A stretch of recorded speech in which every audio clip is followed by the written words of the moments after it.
موندیم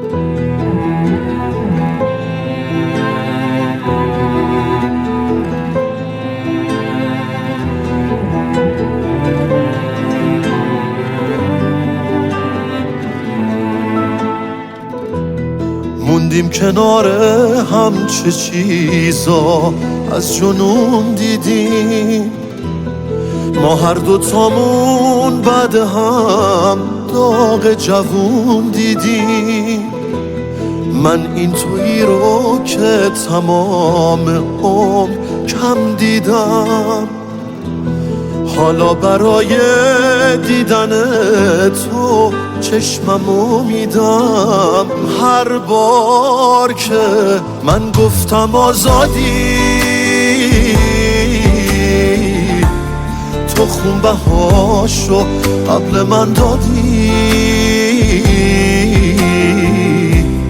من سرزمینم هر کجا باشه، چشمای تو زیباترین جاشه.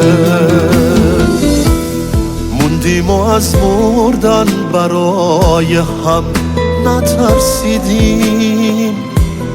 ما هر دومون که خواب این روزا رو میدیدیم. هر بار که من گفتم آزادی،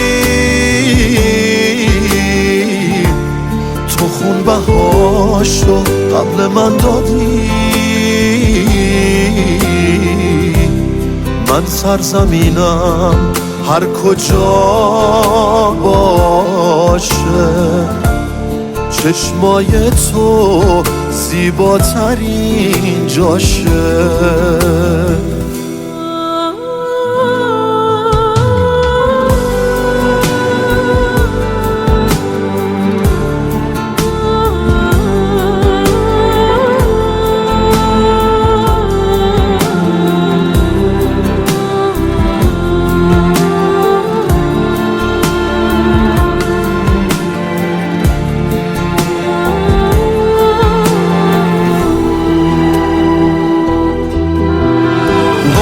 به سکوتی و تصویر فریادی، تو پای من انقدر تبر خوردی که افتادی.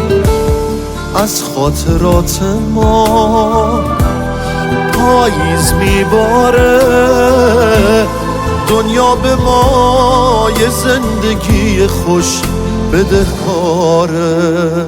هر بار که من گفتم آزادی، تو خون بهاشو قبل من دادی.